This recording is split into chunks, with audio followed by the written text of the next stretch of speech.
Hey, how's it going, everyone? Today I want to talk to you about the Sonicwave Liven 8bit warps.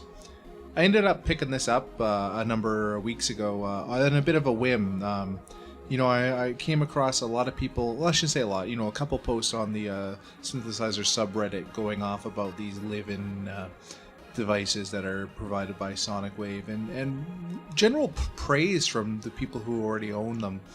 And so I read into them a bit more. I saw the feature set around them, and for the 250 Canadian buckaroos they're asking for these things, the feature set seemed to be pretty good for that price. So I thought I would give it a chance, and I ended up buying the 8-bit version of these Liven devices. Now, beyond the 8-bit one that I will be diving into over my next few videos here, they also have two other models. They have one called the XFM, which is a FM engine, same kind of idea as the 8-bit warps, but instead of having an 8-bit engine, it has its own FM synthesizer engine. And why I passed on that one, of course, is I'm lucky enough to already have over here a Digitone and a Korg Volca FM, so I'm quite covered for FM hardware synths. And the other one they offer is called the Beats and Bass, and it's interesting. It's a wavetable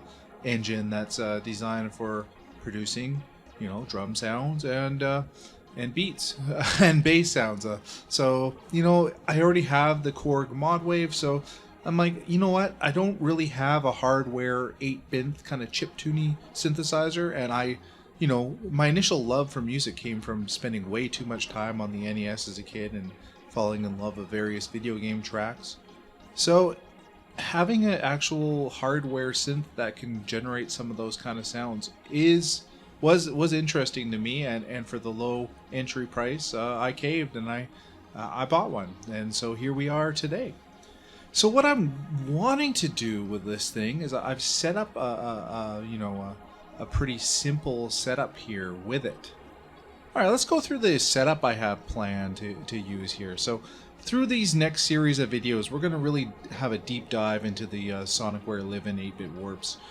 We're going to go through the manual together, and we're going to try to figure out what it can do sound design wise, and we'll basically move forward using this setup you're seeing here to try to make a number of songs using it combined with the Korg Volca sample. Now, why I picked the Volca sample to go with it is a number of reasons. One, the Sonicwave Liven 8-bit warps use the exact same power requirements as the Volca lineup. So I have a RIP cord which allows me to power the Korg, the Volcas with USB power, and I also have a power adapter splitter. So basically, I can plug the RIP cord adapter into a power bank, and then I can plug that RIP cord into the splitter, and then the splitter can go into the Volca sample and into the 8-bit warps and power them both off of a power bank, which makes powering and wiring here pretty easy to set up. I am using the Volca. I picked the Volca sample because one thing I read about the 8-bit warps is I've heard it's not too great at making drum sounds. We will test that out ourselves as we go through these videos, but in preparation of what my research there, I'm preparing to use the Volca sample to fill in as a drum machine and other sound effects samples to fill in our sound needs as we go in and make music here. The setup between the 8-bit warps and the sample is pretty straightforward. Basically, I have MIDI out from the 8-bit warps going into the MIDI in of the Volca sample. I also have audio from the sample going into the 8-bit warps, and we'll be using the 8-bit warps clock. So therefore, we'll be sending a cable to the sample to sync it to the 8-bit warps' clock. So that's the setup there. The audio from the 8-bit warps, which will include the audio from the Volca sample, will go to the SSL2 Plus here, our interface which will connect to our laptop, and we'll record into Reaper, and that will allow us to record either full-on loops and samples from this setup, and also once we have things recorded into Reaper, we can take advantage of some of the Arturia VSTs I have for FX and mastering to really make some tracks.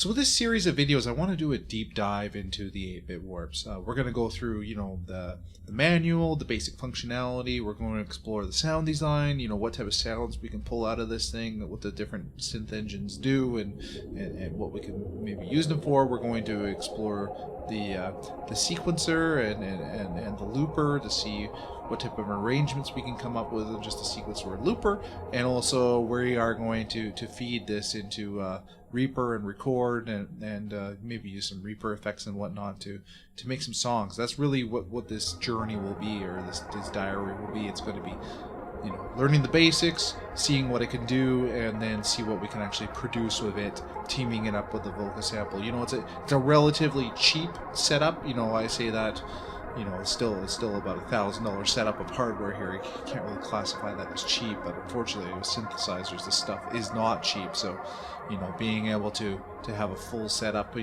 under $1,000 is relatively a bargain when you're dealing with physical hardware.